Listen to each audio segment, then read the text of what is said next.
Chapter 8. The Hedge. Strange, strange how small the big world is. Why didn't you come right into the house? The sturdy farmer had asked me when I came out of the meadow where I had spent the night under the stars. Well, I said, turning the question as adroitly as I could, I'll make it up by going into the house now. So I went with him into his fine, comfortable house. This is my wife, said he. A woman stood there facing me. Oh, she exclaimed, Mr. Grayson.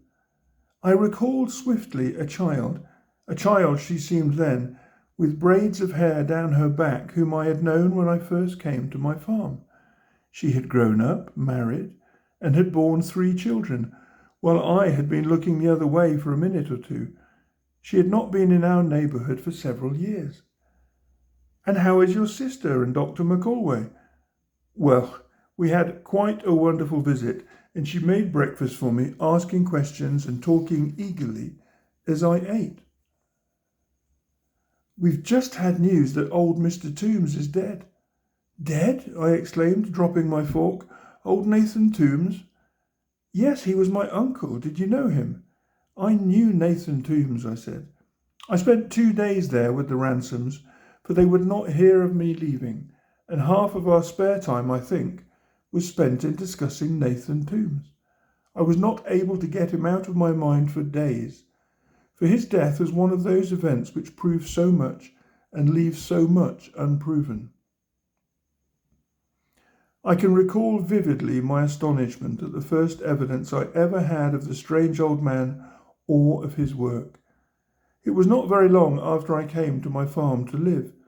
I had taken to spending my spare evenings, the long evenings of summer, in exploring the country roads for miles around, getting acquainted with each farmstead, each bit of grove and meadow and marsh, making my best bow to each unfamiliar hill, and taking everywhere that toll of pleasure which comes of quiet discovery. One evening, having walked farther than usual, I came quite suddenly around a turn in the road and saw stretching away before me an extraordinary sight. I feel that I am conveying no adequate impression of what I beheld by giving it any such prim and decorous name as a hedge. It was a menagerie, a living green menagerie. I had no sooner seen it than I began puzzling my brain as to whether one of the curious ornaments, into which the upper part of the hedge had been clipped and trimmed, was made to represent the head of a horse, or a camel, or an Egyptian sphinx. The hedge was of arbor vitae and as high as a man's waist. At more or less regular intervals, the trees in it had been allowed to grow much taller, and had been wonderfully pruned into the similitude of towers, pinnacles, bells, and many other strange designs. Here and there the hedge held up a spindling umbrella of greenery, sometimes a double umbrella, a little one above the big one, and over the gateway at the centre, as a sort of final triumph, rose a grandiose arch of interlaced branches, upon which the artist had outdone himself in marvels of ornamentation. I shall never forget the sensation of delight I had over this discovery, or of how I walked tiptoe along the road in front, studying each of the marvellous adornments. How eagerly, too, I looked over at the house beyond, a rather bare, bleak house set on a slight knoll or elevation, and guarded at one corner by a dark spruce tree. At some distance beyond, I saw a number of huge barns, a cattle yard, and a silo, all the evidences of prosperity, with well-nurtured fields now yellowing with the summer crops, spreading pleasantly away on every hand. It was nearly dark before I left that bit of roadside, and I shall never forget the eerie impression I had as I turned back to take a final look at the hedge, the strange, grotesque aspect that it presented there in the half-light, with the bare, lonely house rising from the knoll behind.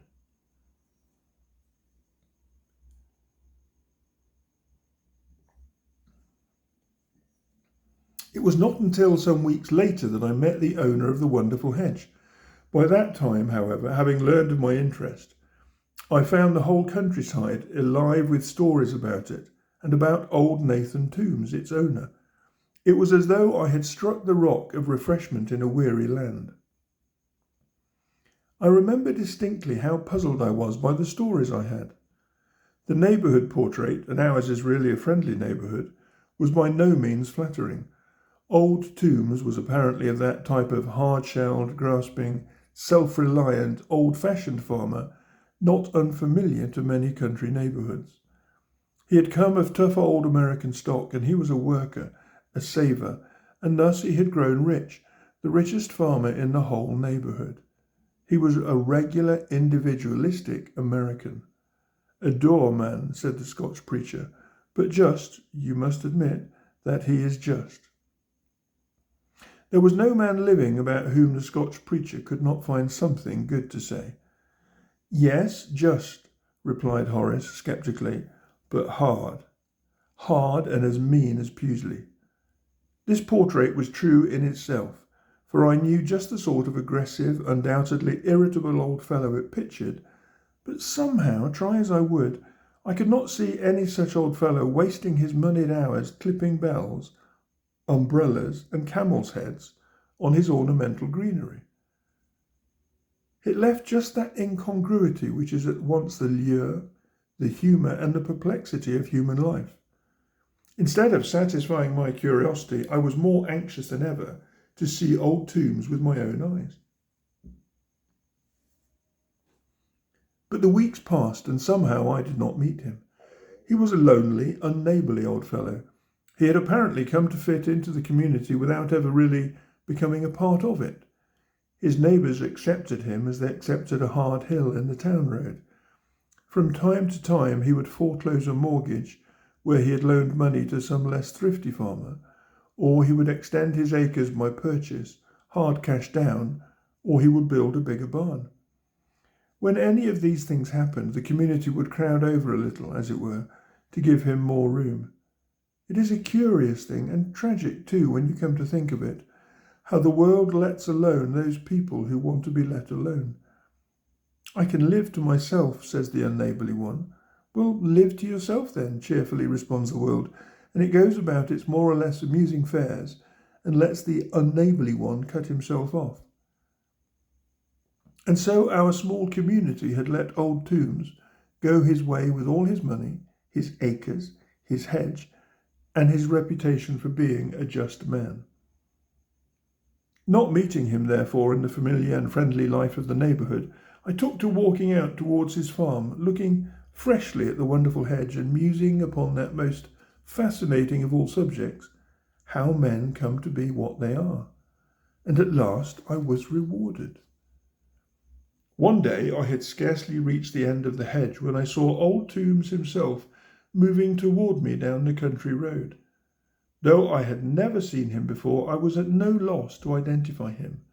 The first and vital impression he gave me, if I can compress it into a single word, was, I think, force. Force. He came stubbing down the country road with a brown hickory stick in his hand, which at every step he set vigorously into the soft earth. Though not tall, he gave the impression of being enormously strong. He was thick, solid, firm. Thick through the body, thick through the thighs, and his shoulders, what shoulders they were, round like a maple log, and his great head with its thatching of coarse iron-grey hair, though thrust slightly forward, seemed set immovably upon them. He presented such a forbidding appearance that I was of two minds about addressing him. Dour he was indeed. Nor shall I ever forget how he looked when I spoke to him. He stopped short there in the road. On his big square nose he wore a pair of curious spring-bowed glasses with black rims. For a moment he looked at me through these glasses, raising his chin a little, and then, deliberately wrinkling his nose, they fell off and dangled at the length of the faded cord by which they were hung. There was something almost uncanny about this peculiar habit of his, and of the way in which, afterward, he looked at me from under his bushy grey brows. This was in truth the very man of the neighbourhood portrait. I'm a new settler here, I said, and I've been interested in looking at your wonderful hedge. The old man's eyes rested upon me a moment with a mingled look of suspicion and hostility. So you've heard of me, he said in a high-pitched voice, and you've heard of my hedge? Again he paused and looked me over. Well, he said with an indescribably harsh, cackling laugh, I warrant you've heard nothing good of me down there. I'm a skinflint, ain't I? I'm a hard citizen, ain't I? I grind the faces of the poor, don't I? At first his At first his words were marked by a sort of bitter humour, but as he continued to speak, his voice rose higher and higher until it was positively menacing. There were just two things I could do: haul down the flag and retreat ingloriously, or face the music.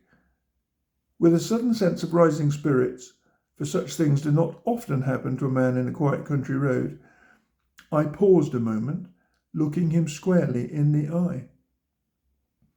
Yes, I said with great deliberation, you've given me just about the neighbourhood picture of yourself as I have had it. They do say you are a skinflint, yes, and a hard man. They say that you are rich and friendless. They say that while you are a just man, you do not know mercy. These are terrible things to say of any man if they are true. I paused. The old man looked for a moment as though he were going to strike me with his stick, but he neither stirred nor spoke. It was evidently a wholly new experience for him. Yes, I said, you are not popular in this community. But what do you suppose I care about that? I'm interested in your hedge. What I'm curious to know, and I might as well tell you frankly, is how such a man as you are reputed to be could grow such an extraordinary hedge. You must have been at it a very long time. I was surprised at the effect of my words. The old man turned partly aside and looked for a moment along the proud and flaunting embattlements of the green marvel before us. Then he said in a moderate voice, It's a pretty good hedge, a pretty good hedge. I've got him, I thought exultantly, I've got him. How long ago did you start it? I pursued my advantage eagerly. 32 years come spring, said he.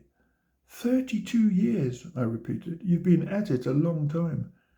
With that, I plied him with questions in the liveliest manner, and in 5 minutes I had the gruff old fellow stumping along at my side and pointing out the various notable features of this wonderful creation.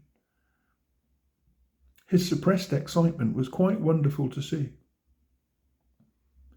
He would point his hickory stick with a poking motion and, when he looked up, instead of throwing back his big, rough head, he bent at the hips, thus imparting an impression of astonishing solidity. It took me all of 10 years to get that bell right, he said, and take a look at that arch. Now, what is your opinion of that? Once, in the midst of our conversation, he checked himself abruptly and looked around at me with a sudden, dark expression of suspicion. I saw exactly what lay in his mind, but I continued my questioning as though I perceived no change in him.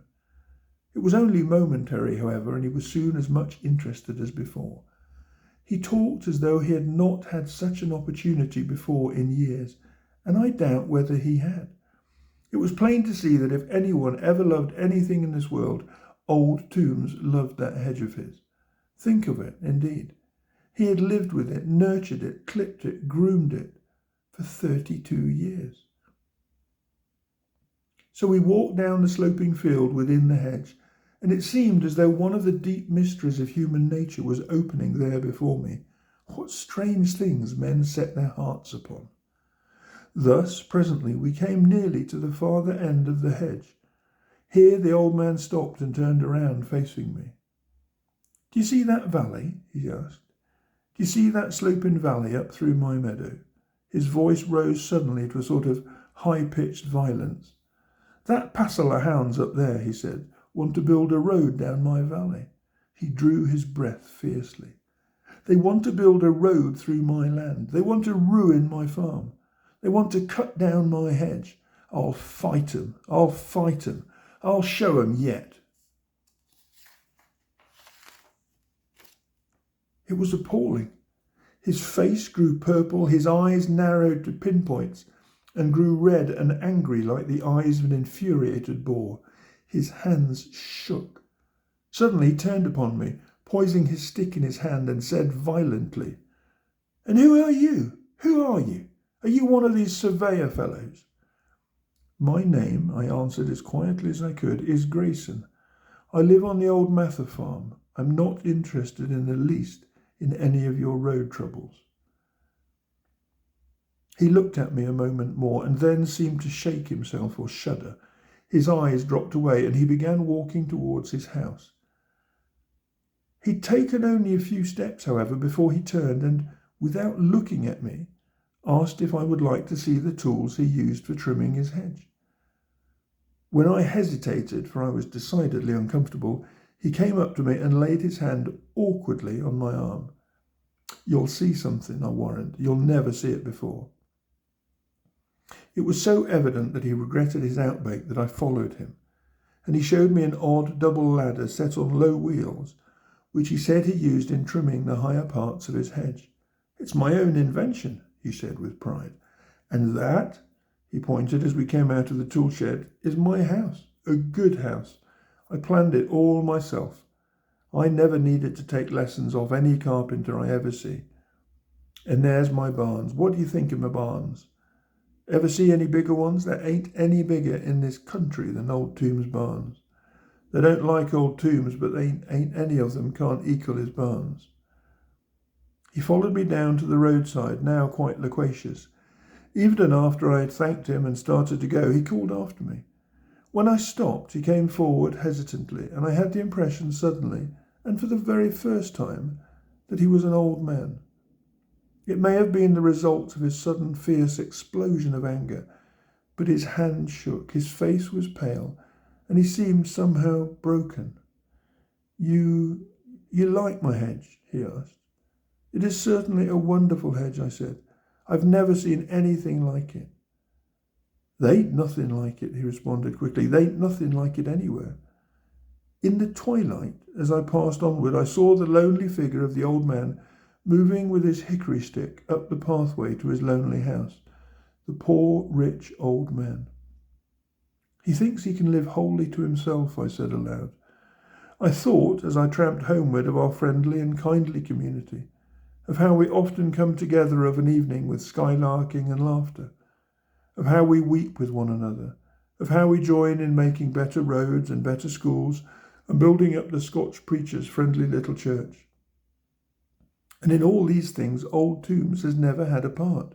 He's not even missed. As a matter of fact, I reflected, and this is a strange, deep thing, no man is in reality more dependent upon the community which he despises and holds at arm's length than this same old Nathan Tombs. Everything he has, everything he does, gives evidence of it. And I don't mean this in any mere material sense, though of course his wealth and his farm would mean no more than the stones in the hills to him if he did not have us around him. Without our work, our buying, our selling, our governing, his dollars would be dust. But we are still more necessary to him in other ways. The unfriendly man is usually the one who demands most from his neighbours. Thus, if he not have people's love or confidence, then he will smite them until they fear him, or admire him, or hate him. No man, however he may try, can hold himself aloof. I came home from my visit with Old Tombs deeply stirred, and lost no time in making further inquiries. I learned speedily that there was indeed something in the old man's dread of a road being built through his farm. The case was already in the courts. His farm was a very old one and extensive, and of recent years a large settlement of small farmers had been developing the rougher lands in the upper part of the township, called the Swan Hill district. Their only way to reach the railroad was a rocky, winding road among the hills, while their natural outlet was down a gently sloping valley and through Old Tombs farm. They were now so numerous and politically important that they had stirred up the town authorities. A proposition had been made to Old Tombs for a right of way. They argued with him that it was a good thing for the whole country. that it would enhance the values of his own upper lands, and that they would pay him far more for a right of way than the land was actually worth. But he had spurned them, I can imagine, with some vehemence. "Let them drive around," he said. "Didn't they know what they'd have to do? They settled up there. What's a passel of curs? They can keep off my land or I'll have the law on them." And thus the matter came to the courts, with the town attempting to condemn the land for a road through Old Tombs Farm. "What can we do?" asked the Scotch preacher, who was deeply distressed by the bitterness of feeling displayed. "There's no getting to the man. He'll listen to no one." At one time I thought of going over and talking with Old Tombs myself, for it seemed that I had been able to get nearer to him than anyone had in a long time. But I dreaded it. I kept dallying, for what, indeed, could I have said to him? If he had been suspicious of me before, how much more hostile he might be when I expressed an interest in his difficulties. As to reaching the Swan Hill settlers, they were now aroused to an implacable state of bitterness, and they had the people of the whole community with them, for no one liked Old Tombs. Thus, while I hesitated, time passed, and my next meeting with Old Tombs, instead of being premeditated, came about quite unexpectedly. I was walking in the town road late one afternoon when I heard a wagon rattling behind me, and then, quite suddenly, a shouted "Whoa!"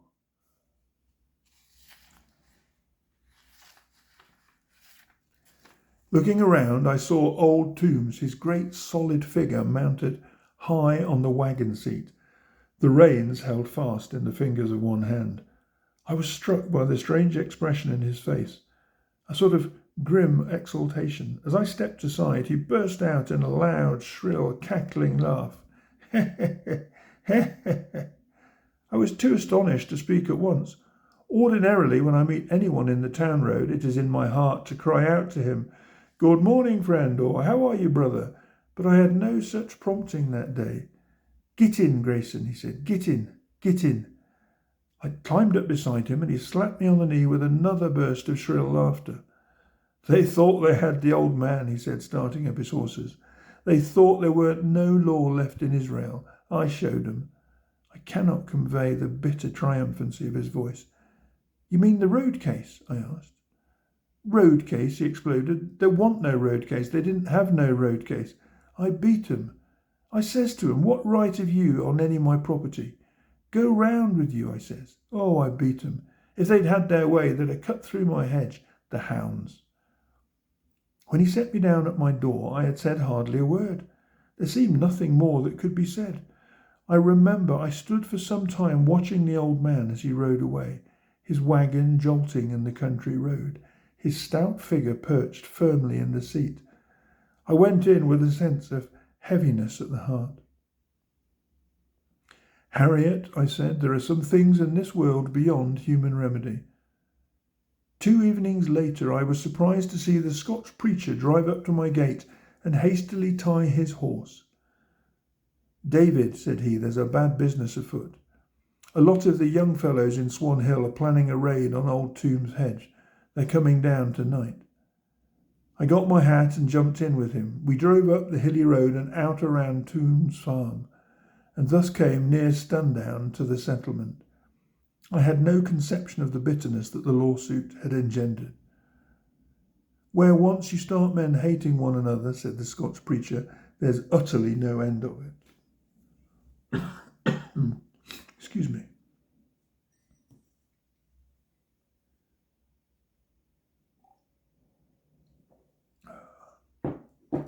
I've seen our Scotch preacher in many difficult places, but never have I seen him rise to greater heights than he did that night. It is not in his preaching that Dr. McColway excels, but what a power he is among men. He was like some stern old giant, standing there and holding up the portals of civilization. I saw men melt under his words like wax. I saw wild young fellows subdued into quietude.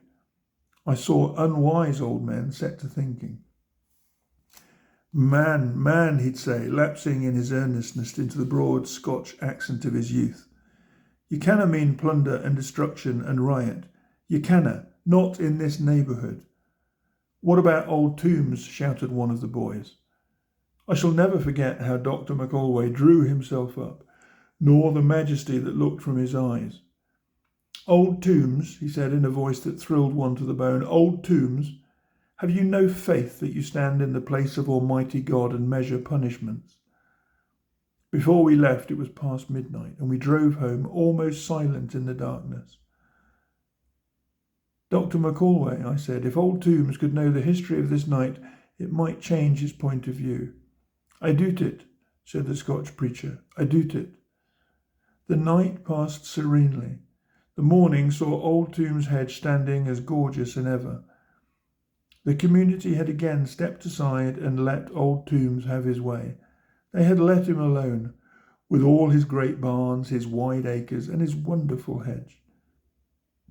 He probably never even knew what had threatened him that night, nor how the forces of religion, of social order, of neighbourliness in the community which he despised had, after all, held him safe. There is a supreme faith among common people. It is, indeed, the very taproot of democracy, that although the unfriendly one may persist long in his power and arrogance, there is a moving force which commands events. I suppose if I were writing a mere story, I should tell how Old Tombs was miraculously softened at the age of 68 years and came into new relationships with his neighbours. Or else I should relate how the mills of God, grinding slowly, had crushed the recalcitrant human atom into dust.